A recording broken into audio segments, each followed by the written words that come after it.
Hey, and what's up guys, welcome to a new video. In today's video we are scaping this tank. This is Florian, his 2020 IAPLC entry, and this is going to be a Brazilian style scape. We have checked out on the internet several works of the great Brazilian aquascapers, and yeah, we got inspired and we tried our best to apply all the technique to this aquarium. So starting first was the buildup of the substrate, and for this we have used a technique by filling in volcano mineral into net bags to build up the height, also to position large rocks in the bag stable. I have a pro tip recorded on this, so check out the pro tip up here if you want to know more about this technique. Next, we filled in the soil. Then we started hardscaping, and well, what should I say? The Brazilian style is a combination of lines. You have a lot of diagonal lines, so we went for the symmetry and we did 4 lines on the left, 4 lines on the right side.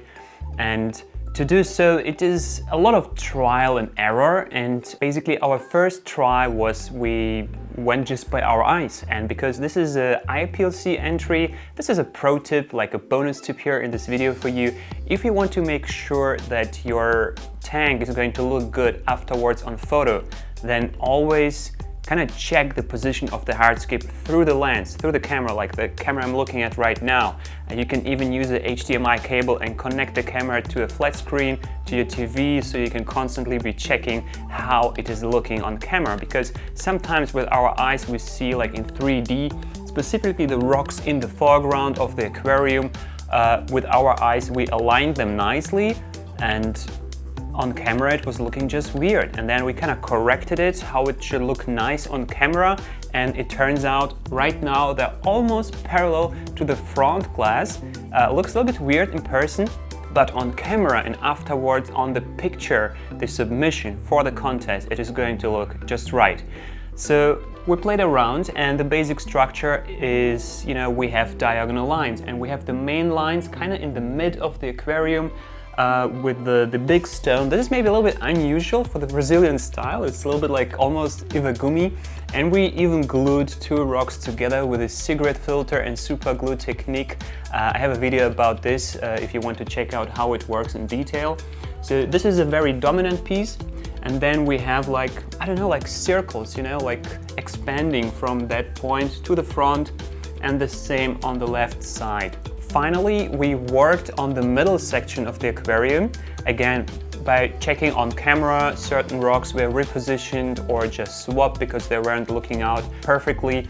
And then towards the very background of the aquarium, it is again something I learned from Philip Schwarz from my visit at Liquid Nature, a technique that I have applied on my Green Aqua 60p aquarium by using tiny rocks on the horizon and almost trying to build up the sand, cosmetic sand, going behind one of these rocks. You can see a few rocks that were positioned, even touching the back glass of the aquarium, creating like the horizon line of the scape. By the way, we have also applied the yellow sticky note technique from the Green Aqua video from Josh Sim, which is the focal point, and you know, all the lines should lead towards there. And I think it's clearly visible that this horizon with the sand path is where we want our focus point to be.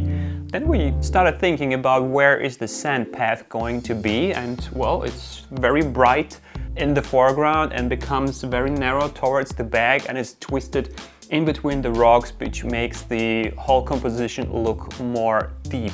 And when we had the sand in place, we started adding some additional rocks, like the one in the middle behind the one, and to create more depth and illusion of a nicer shape of the sand path. At this moment, the hardscape was finished. Florian had to go on vacation, and we filled up the tank and we pre-cycled the soil. I just recorded a pro tip on this, how this whole technique with pre-cycling the soil works. So if you're interested in that, check out the video linked up here. It's pretty cool. I used it before myself on a client's project, and I can say it works like magic. So if you got intrigued, check out that video. So now the tank has been drained and we're about to start planting the aquarium. But before we do so, we're going to apply some little changes to the hardscape because what I did, I used some of my connections and I emailed a picture of this aquarium to Luca Galarraga from Brazil, and who could be a better mentor or advisor for the Brazilian style than someone actually from Brazil. And there is a feedback that Luca has provided and some advice how to improve. So basically we are going to modify those two rocks behind me here on the sand path, kind of move them a little bit up, break up, so it looks nicer on the image. It looks cool in person, but on the image it looks a little bit weird. And then also those two rocks here, they look a little bit too parallel to the glass, so we're going to shift and tilt one of them more towards the back to break up this parallel line. And that's it for now. Let's get to the plants and start planting the aquarium.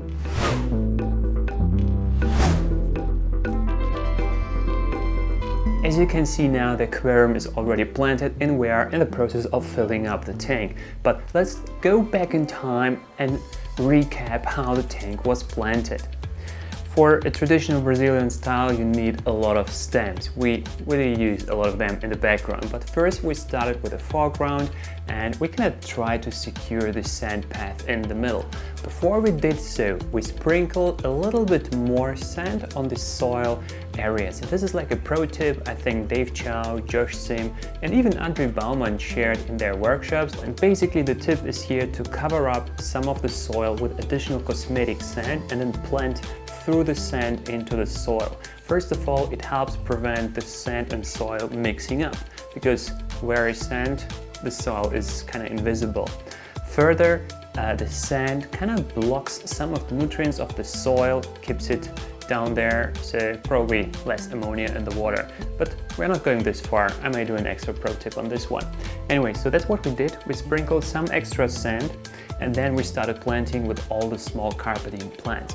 Plant number one that went inside was Micranthemum Monte Carlo.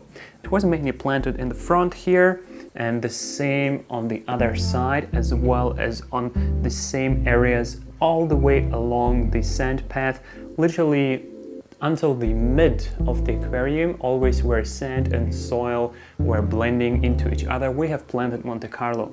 In addition to those areas, we just stuck some little portions of Monte Carlo here and there in between the rocks and on the other side where we could envision the Monte Carlo growing and hanging down. On the other half of the tank, like towards the rear, we have used Hemianthus cuba on the same areas, mainly where sand and soil are mixing up. So you can see in the mid and the rear background, in the middle where the sand area is, along the sand planted Hemianthus cuba. What it does, smaller leaf pattern, it's going to increase the sense of depth. The second plant that we have used was Lialopsis brasiliensis, kind of to accentuate Monte Carlo, to bring in some details. So we planted Monte Carlo and right next to it Lialopsis brasiliensis, and towards the back of the aquarium we planted Eleucharis mini in between the Hemianthus cuba to mimic the same plant pattern like we have in the front, but just with a lot smaller leaf size. So that is going to increase the sense of depth. Next, we have planted some Hygrophila araguaia on strategic positions. So we have one over here and one over there and somewhere towards the back along the middle path, because it's a reddish plant. We need to bring in some red accents. And we try to keep it mainly two big portions in the foreground and then towards the back just a little bit along the sand path. Next to the Hygrophila araguaia, we have planted the Bluxa japonica. It is green plant, but it can become a little bit reddish under intense light and the right nutrient values. So it will be kind of a mix of araguaia and Bluxa. We always use both plants together. And before I go on, very important detail that we did was on the left and right side, where you see certain areas like where the soil could fall down, like just behind the stone. So we have Monte Carlo here, and right behind the stone is a piece of Monte Carlo as well. This is hopefully going to grow in on the kind of outside of the stone and prevent the soil from coming down.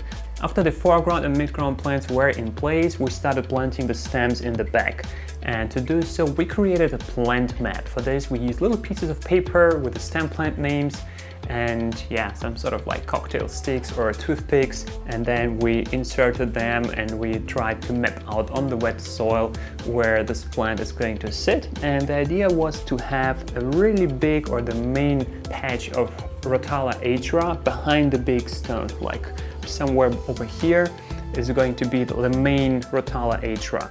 The counterpart of this one is positioned like over there in front of the big stone, and then we have another big red Hygrophila araguaia over here. So that's how we see, you know, like the reds, they're sprinkled like in a triangle, and then we have the smaller reds kind of repeating like an echo of this. To kind of soften the intense red color of Rotala atra, plants like Rotala rotundifolia and Rotala orange juice have been used. So we blended the stem plants in a way where the transition from bright green color, from Rotala green, transitioning to orange juice, transitioning to rotundifolia, transitioning to atra, like from green to deep red. And the last plant that has been added was Tarugani repens, basically just as a detail plant, a little bit here in the front, in between the rocks, a little bit over there in that open area. Some has been planted here. So another tip I learned from Josh Sim and Dave Chow's masterclass workshops at Green Aqua was that middle section with the cosmetic sand, there is no point, literally no point to make it look like the best and with all the tiny little details right from the beginning. Because guys, you know from my own experience that middle path, you're gonna have soil on here, you're gonna have whatever dirt here, you're gonna clean it 10,000 times until you get to where everything is grown in. When you get to that, when everything is grown in, then you can start adding tiny details working on that sand path. So right now the sand path is just a rough structure to kind of just show the direction where the scape is going to. Also, you might notice there is some little buciphalandra being added to the rocks. They are just to uptake the nutrients. They're going to be removed afterwards. Maybe some of them are going to stay. We will see how it turns out. And yeah, right now the tank is filled with the reverse osmosis water very slowly. So maybe briefly talking about the hardware of this aquarium. This is a 90 centimeters aquarium, 90 by 45 by 45 centimeters, commonly referred to as 90p aquarium. The cabinet is ADA style, but has been built by Florian himself. It was a DIY project, and I think in the near future I'm going to make a video about a DIY cabinet. I don't know which size it is going to be, but I think that might be interesting for a lot of you. So I will do together a project with Florian. I guess when it's a little bit more warmer outside, because I don't want to do the woodwork inside and in the basement. I want to use my terrace. So let's wait for the spring and the warm temperatures. So that is a project to look forward to. And the filter Florian using is the Oase Biomaster 600 Thermo, and this one is actually running on one of his other tanks because the tank is already pre-cycled, so the soil and the filter. It's the dark start method, so you just keep the lights off, no plants, no nutrients, no CO2, just light and filter and bacteria. You pre-cycle the soil, you pre-cycle the filter, and now we have drained. It was full day planting so that the bacteria doesn't die off. He has attached the filter to another aquarium, so it's running in the background. So the heater is built into the filter, and pressurized CO2, of course, is equipped in here. This is a high-tech setup. We have ADA light screen in the back. By the way, what do you think about it with the light blue color here at the top? And the light is from AquaGrow. It's a full spectrum RGB light where you can control all the individual colors. Like 10 plus different LED colors are inside. It is actually 60 centimeters, but it is very bright, and by having enough distance to the light, you can easily lit a 90 centimeter aquarium. Because the soil and the filter are already pre-cycled, the next steps with this aquarium are going to be pretty easy. No big massive water changes. I guess Florian is going to start just maybe with 2, maybe 3 water changes in the first couple weeks, and then very quickly slow down to like 1 water change per week, because there is no ammonia leaching in the water, and the filter is already pre-cycled, so it's going to do a great job in just taking care of everything. So as soon as the plants have rooted and started growing, I think we can introduce the animals. The first animals are going to be obviously something like horned nereid snails, the Cleton species, maybe some shrimps. I don't know if Florian wants amano shrimps. They're going to dig down all the sand, so probably they're going to be ornamental dwarf shrimps, like Meocaridina or yeah, stuff like that.